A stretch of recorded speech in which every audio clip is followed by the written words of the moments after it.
This report is for informational purposes only and does not constitute financial advice or an offer to buy or sell any securities. All investments carry risks, and investors should conduct their own due diligence. Well, now, howdy, folks. Pull up a chair, get yourself a glass of sweet tea, or maybe a cup of that strong black coffee if that's your preference. My old friends call me Boomer, and today we're going to talk about something that's been on a lot of folks' minds, especially those of us who remember when a store meant brick and mortar and online was just a fishing line. We're diving deep into a company called BYON Inc., ticker symbol BYON. Now, they've been through more changes than a chameleon on a plaid blanket, and we've put together a mighty fine infographic, a sort of roadmap, to help us understand just what in tarnation is going on with them. So let's get to it, shall we? BYON Inc. is an e-commerce company, meaning they do all their selling over the internet. They're in the middle of a big change, shifting from what you might remember as Overstock.com to a broader home affinity destination. Think of it like a general store trying to become a specialty boutique, but all online. They've gone out and bought up some mighty familiar names: Bed Bath & Beyond, Bye Bye Baby, and even Zulily. Their aim is to be your one-stop shop for everything home, trying to catch folks at every stage of life. It's a big ambition, like trying to turn a rowboat into a cruise ship, but they're certainly giving it a go. Now, their money situation, their financials, well, it's been a bit like a bumpy country road, with revenue shrinking, but they've been tightening their belts, and we're seeing some improvements in their profit margins.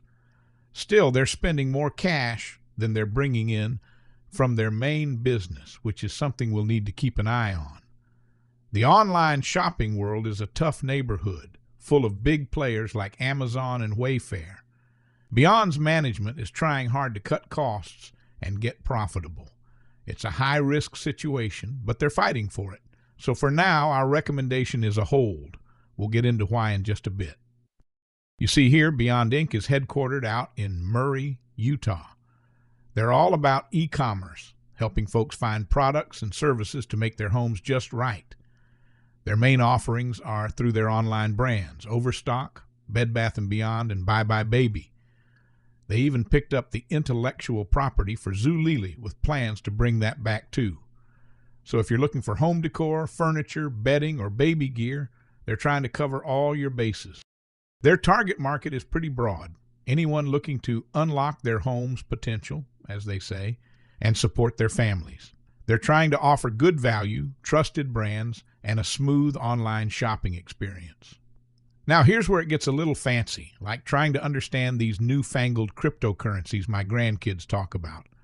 They're even selling digital tokens tied to their brands, like the baby token for Bye Bye Baby.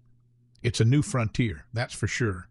Heck, trying to unlock value from those brand names in ways we never imagined back in my day. It's a bold move, and sometimes bold moves pay off. Sometimes they just make a big splash. They're also working hard to streamline their operations, cutting out products that weren't pulling their weight, all to improve their bottom line. When we peek at BYON Inc.'s financial performance over the last few years, well, it's been a bit like watching a garden hose shrink in the winter. Their revenue, that's the money coming in, it's been shrinking faster than a wool sweater in a hot wash. They've seen some pretty substantial declines, down to $1.24 billion in the trailing 12 months as of March 2025. But hold on a minute, don't go writing them off just yet. They've been tightening their belts, cutting costs, and working hard to improve their profitability. Their gross margins are looking better, and their adjusted EBITDA, that's a fancy way of saying how well their core business is doing before all the extra bits, that's showing some real improvement. Like my grandfather always said, a penny saved is a penny earned, especially when you ain't earning many to begin with. They're streamlining their operations, getting rid of products that weren't pulling their weight. It's a necessary step, like pruning a rose bush to get more blooms.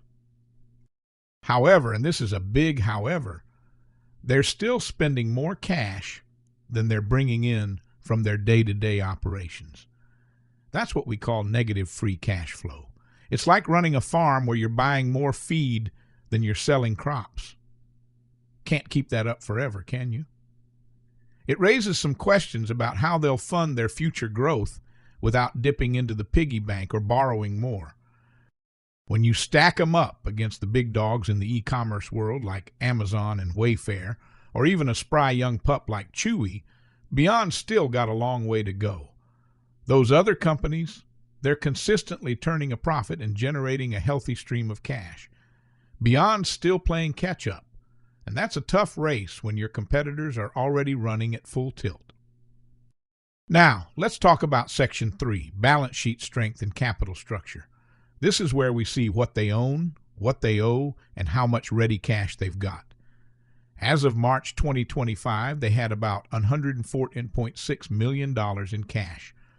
Their current ratio, which tells you if they can cover their short-term bills, is a bit tight at 0.95. That's like having just enough money in your wallet for groceries, but not much left over for a treat. The good news is their debt levels are relatively low, and their debt-to-equity ratio has actually improved over the last 5 years, down to 17.4%. That's a positive sign, means they're not loaded down with too much borrowing. As for giving money back to shareholders, they haven't paid dividends, but they do have a share repurchase program. However, they've also seen some share dilution, meaning more shares are out there, which can spread the ownership thinner. When you compare this to e-commerce giants like Amazon, who also don't pay dividends but have mountains of cash, or Chewy and Arhaus, who are profitable and manage their capital well, BYON's still in a different league. They're using those share repurchases, but it's happening while they're still losing money, so it's not coming from profits just yet. This ain't a small pond. BYON Inc. is swimming in, folks. This is the vast ocean of online retail, and it's teeming with all sorts of creatures. Let's look at Section 4, Key Competitors, Competitive Advantages, and Market Positioning. You got the whales like Amazon, who seem to sell everything under the sun, and the big fish like Wayfair, who specialize in home goods. Then you got the fast-moving digital-first folks like Chewy and Pet Supplies, and even some new aggressive minnows like Shein and Temu nipping at everyone's heels, especially in the value-driven segments. BYON's betting on those familiar names they acquired like Bed Bath & Beyond, hoping folks remember the good old days and come back for that sense of trust and value. They're trying to offer affordability and a better online experience. It's like trying to teach an old dog new tricks, but these tricks involve fancy algorithms and digital storefronts. Their piece of the pie, their market share, is still pretty small compared to the giants. Amazon, for instance, had nearly 19% of the U.S. home furnishings market in 2024. BYON's fighting for every crumb, trying to carve out their own little niche in this crowded marketplace. Now, leading this whole operation, trying to steer this ship through choppy waters, is a fella named Marcus Lemonis. Some of y'all might know Marcus from that TV show, The Prophet, where he goes in and tries to fix struggling small businesses. He's got a reputation for being tough but fair, like a good football coach who demands results. He joined BYON's board not too long ago and quickly took the reins as the main executive. He's brought in some other sharp folks too, like Adrienne Lee as president and CFO, and Alexander Thomas as chief operating officer. They've shuffled the deck chairs a bit, consolidating leadership roles, and they're cutting costs like a tailor with a dull pair of scissors. They've even trimmed the workforce, which is always a tough decision, but sometimes necessary to keep the lights on. It's all about getting back to basics and making a dollar. They're also changing how the board operates, making them stand for re-election every year. Keeps them honest, like a town hall meeting, and ensures they're accountable to the shareholders. These changes are all aimed at getting them back to profitability faster. The good news is, the wind is generally at their back when it comes to the overall market. Folks are still buying stuff for their homes online, more than ever. The global home furnishing market is growing steadily, and online stores are taking a bigger slice of that pie every year. All this working from home, well, it makes you want a comfier chair, doesn't it? And the housing market, even with interest rates acting like a stubborn mule, still drives demand for new furniture and decor.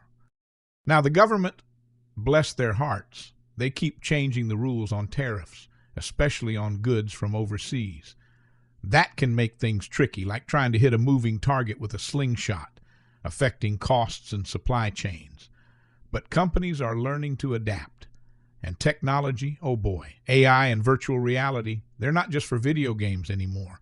Companies are using them to help you see that new sofa in your living room before you buy it, or to make the shopping experience smooth in a freshly paved country road.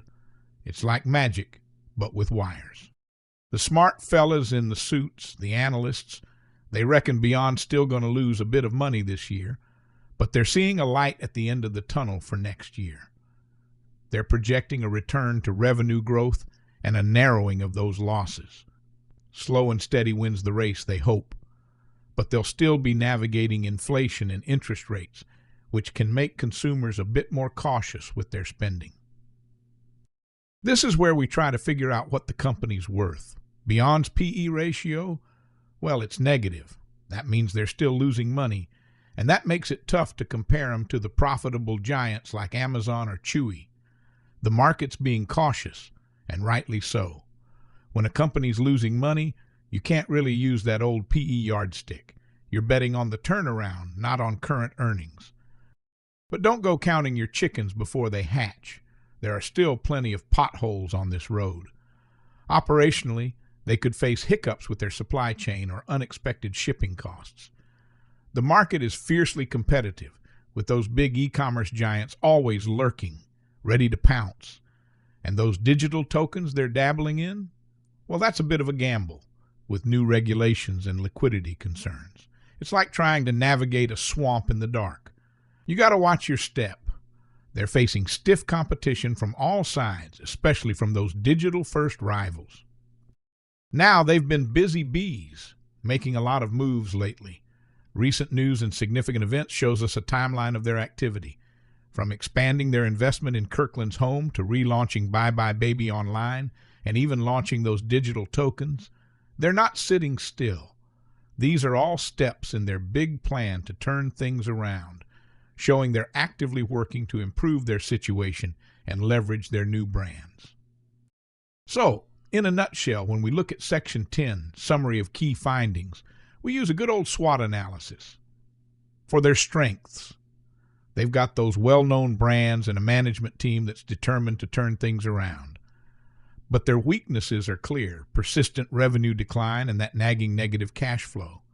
Opportunities are there if they can successfully revitalize those brands and leverage the growing e-commerce market.